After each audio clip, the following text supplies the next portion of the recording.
Fannoo waancaa Afrikaatti on darbu waancaa Afrikaa Morokootti dorgomaa jiruun kaleessa taphoonni ramaddii lammaffaa taphatamu kan eegalee tapha ramaddii lammaffaa kanaan Egypt injifannoon kan itti ufti Afrikaan kibbaamoo kaleessa kan ishee mo'atamtee qopheessituun dorgommicha akkasumas immoo tilmaama shaampiyoonummaa kan argatte Morokoon qixa kan baatee ramaddii aatiin Morokoon Maalii waliin morkachuudhaan tokko qixa kan isaan bahanii taphatan sarara fuulduraa Real Madrid Brahim Diaz daqiiqaa 45 irratti penaltiidhaan goolii galchuun Morokoo dursa qabachiisetti kan ture sana booda daqiiqaa 64 irratti Lassine Sinayoko penaltiidhaan innis goolii galchuudhaan Maalii fi Morokoon tokko qixa kan isaan xumuranii Sinayoko waancaa Afrikaa kanaan goolii lammaffaa biyya isaa Maaliif kan galchee ramaddu makkanaa Zaambiyaa fi Comoros goolii malee kan isaan xumuranii tapha ramaddii xumuraatiin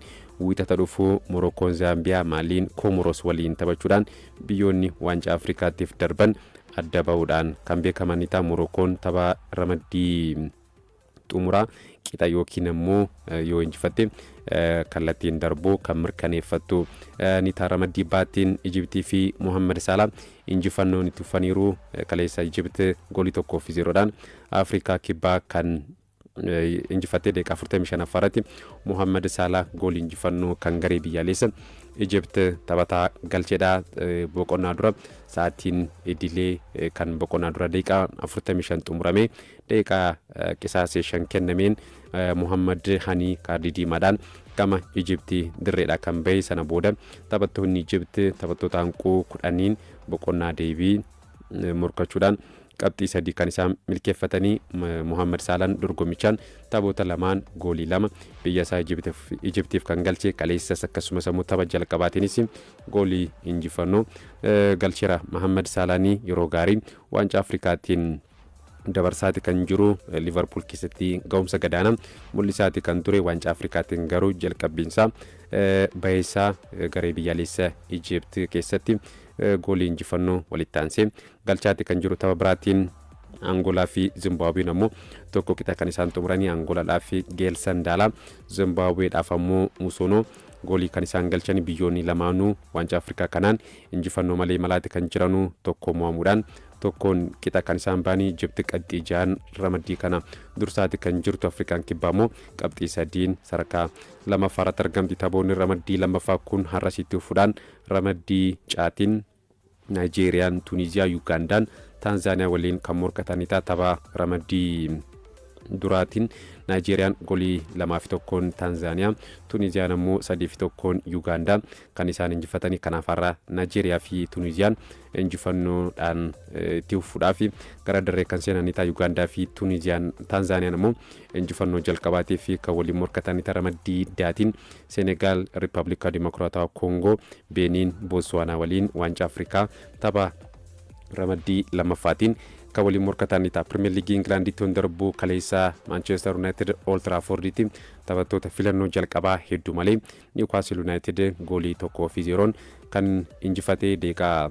24 irratti Patrick Dorgu goolii galcheen United qabxii 3 kan milkeeffatee Dorguun Premier League Englandiin goolii isaa jalqabaa Manchester Unitediif kan galchee yaalii Benjamin Sheshko fi akkasumas immoo Lewis Hall sibiila gooliitu jala deebisee United qabxii isaa 29 gaachuudhaan sarakaasaa gara shanaffaatti fooyyeffatu. Newcastle United ammoo qabxii 23 11ffaarratti argamaa. Newcastle dorgommii hundaanuu taphoota 9 dirree finaalaa taphate keessaa 6 kan mo'atame. Har'a sitti ufuudhaan waaree booda sa'aatii 9 fi daqiiqaa 30 irratti Nottingham Forest Manchester City waliin kan morkatunidha. Sa'aatii wal fakkaataa 12 Arsenal Brighton, Liverpool, Wolves, Brentford, Bournemouth, Burnley, Everton, West Ham, Fulham galgala sa'aatii 2 fi walakkaatamu Chelsea, Aston Villa waliin kan morkatan. Premier League England kanaan taphoonni torba itti fufanii ni taphatamu. Guyyaa sa'aatii 9 fi daqiiqaa 30 eegaluudha. Manchester City Grounditti Nottingham Forest waliin ni taphata. Taphoota 3 darbaniin goolii 3-0dhaan Premier League England jechuudha kan injifate gareen Pep Guardiola. Manchester City hanga ammaatti dhiibbaa Arsenal irratti geessisaadha kan inni jiru. Tapha kanaanis hanga Arsenal taphatutti yoo kan injifate ta'e dursee sadarkaa tokkoffaa Arsenal irraa fudhachuudha kan inni danda'u. Manchester Cityin dorgommii hundumaan taphoota torba darbaniin hin mo'atamne hundumaa kan inni ittiin injifate riikoordii isaa fooyyeffataadha jiru. Bara dorgommii kana kan bara darbeet irraa garaagarummaa isaa fooyyeffataadha irraa. Bara darbe garuu City Grounditti yeroo kana goolii 1-0dhaan mo'amuu isaa ni yaadatama. Manchester Cityin gahumsi yeroo saniif bara kanaa garuu walii faalladha kan kilaboota lamaan. Cityin bara darbe yeroo kana qabxii 27 sadarkaa torbaffaarratti argama. Nottingham Forest ammoo yeroos Nuno Espirito Santoon durfama garee jabaa liigichaan immoo waancaaf morkatu ture. Bara kana garuu sadarkaan isaanii garaagaraadhaatti kan argamu. Taphoota 86 kilaboonni kunneen lama waliin taphatan. Manchester City yeroo 35 injifatee Nottingham Forest 27 yoo injifatu yeroo 24 qixa kan ba'an kilaboonni kunneen har'a qindoominni Raacharki akkasuma Phil Foden fi akkasuma immoo Erling Haaland kan Nottingham Forest irratti mul'isan gamanuma kan inni eegamu yoo ta'u galgala sa'aatii 12 eegaluudhaan boru dursaa liigichaa Arsenal Emireesitti Brighton waliin kan inni taphatu. Arsenal qabxii Manchester Citydhaa ilaaluudhaan gara injifannootti deebi'uudhaaf kan isaan waliin taphatan. As dhiyeenya garuu dhiibbaa keessatti illee injifachuu akka danda'an Mikel Arteetaan agarsiisaa kan inni jiru. Torbee darbes egaa dursummaa irraa fudhatamee deebi'ee dursummaa fudhachuu isaanii yaadatamaa. Garuu taphoota lamaan darban Arsenal peenaalitiidhaan yookaan ammoo taphattoonni garee faallaa goolii ofirratti galcheen kan inni injifate taphoota walumaa gala kan Premier League fi kan waancaa Karabaa'u dabalatee taphoota sadeen darbaniin Arsenal goolii galchuu irratti hanqinni mudateera. Tapha kanaan Gabriel Martinelli miidhama waan qabuuf akka hin taphanneedha. Akkasuma immoo Piero Hinkaapenis miidhama qaba jedhamaara. Taphni kun isaaniif yaaddoo akka ta'edha. Mikel Arteetaan miidhamaan taphattoota murteessoo ta'an dhabaadha kan inni jiru. Waancaa Afrikaatiif garuu taphattoonni Arsenal jala deeman waan hin jirre gamanuma garichi taphattoota baay'ee qabaachuun akka isaan hin yaaddessine Kai Havertz shaakala eegalus tapharraa kanaan akka taphatu hin eegamu. Liverpool taphattoota murteessoo 8 miidhamaaf sababa waancaa Afrikaatiin dhabe Wolves waliin kan inni taphatu. Sarri fuulduraa Hugo Ekitike qofa ta'eera. Yeroo kanatti taphattoonni murteessoo 8 Liverpooliif hin taphatan jedhameera. Tapha kanaan Wolves waliin yoo taphatan Dominic Soboslai sababa kaardii akeekkachiisa 5 qabuuf taphni kun jala darba jedhameera. Cody Gakpo, Wataru Endo akkasuma immoo Conor Bradley Isaaq miidhamaa waan qabaniif hin taphatan jedhameera. Muhammad Salah waancaa Afrikaatitti kan inni deeme. Giovanni Leon akkasuma immoo Joe Gomez miidhama waan qabaniif taphattoonni kunneen 8 Liverpooliif akka hin taphanne himamaatiin jira. Kana malee akkamiin injifata kan jedhu yoo eegamu tapha cimaa biraatiin Chelsea fi Aston Villa morkiin taasisaa sa'aatii 2:30 boru galgala kan taphatamu. Chelsean qixa bahuudhaan Aston Villa Manchester United injifachuudhaan walumaa gala taphoota 10 walitti aansee injifateera. Gareen Unai Emery morkataa jabaa Manchester City fi Arsenal waancaadhaaf ni ta'a jedhamee eegamu waan ta'eef tapha kanaan qormaata jabaa Stamford Bridgetti Chelseadhaaf ta'a jedhamee eegama. Estevao akkasuma immoo Liam Delap miidhamarraa deebi'aniiru.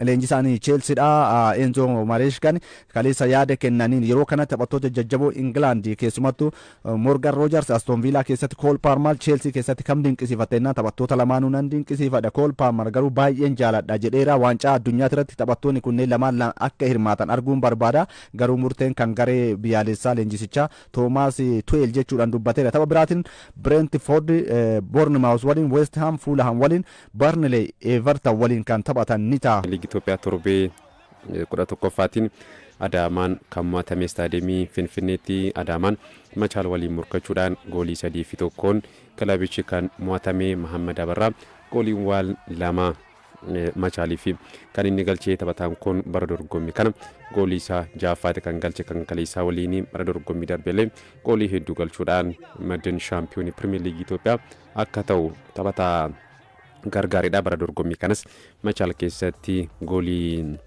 galchuu kan itti ufee Barakat Dastaa taphataan duraanii Adaamaa kaleessa kilaba isaarratti goolii kan galche. Kanaanis Machaal 3-1 taphicha kan injifatee deeqa 85 Ahmed Hussein goolii Adaamaa mo'atamuu jalaa hin baraarre taphataa galcheedha. Adaamaan bara dorgommii kana sarara ittisaa cimaa kilaboota qaban keessa jalqaba irratti kilaba dheeramuudha kan ture. Hanga ammatti goolii 2 ol irratti galeetiin beeku. Tapha kaleessaatiin dura kilabichi taphoota 10 goolii 3 qofa walii galan kan irratti galee Nageellee Arsii 2 irratti galchuun isaanii beekama. Isaan alatti kilabiin Adaamaa irratti goolii 2 ol galchee hin jiru. Kaleessa garuu tapha tokkoon goolii 3 kan irratti galee tapha kaleessaatiin dura akkuma sila kaasee taphoota 10 goolii 3 qofatu kan irratti galeetii ture. Kaleessa garuu salphumatti taphattoonni Machaal goolii 3 kilaba kan irratti kan isaan galchanii Machaal qabxii 18 sadarkaa isaa gara 5ffaatti yoo fooyyeffatu Adaamaan qabxii 17 gara sadarkaa torbaffaatti gadi kan bu'e kaleessuma istaadiyeemii saayinsii fi teeknooloojii Adaamaatti Madiinii fi Bunni Sidaamaa waliin morkachuudhaan tokko qixa kan isaan xumuranii Ramadaan Yesuuf Madiinii fi goolii galchuudhaan dursa qabachiisetti kan ture. Sana booda Biraanuu Baqqalaa Buna Sidaamaatiif goolii galchuudhaan kilaboonni kunneen lamaan Madiinii fi Bunni Sidaamaa qabxii tokko kan isaan hiratan. Bunni Sidaamaa taphoota Pirimeer Liigii Itoophiyaa lama darbeen walitti aansee qixa kan ba'e.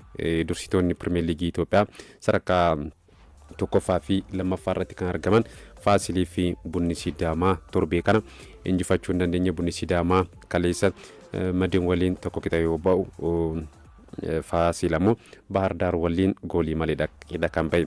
Hundaafuu Bunni Sidaamaa qabxii 22 walitti qabachuudhaan Pirimeer Liigii Itoophiyaa kana dursaatti kan jiru.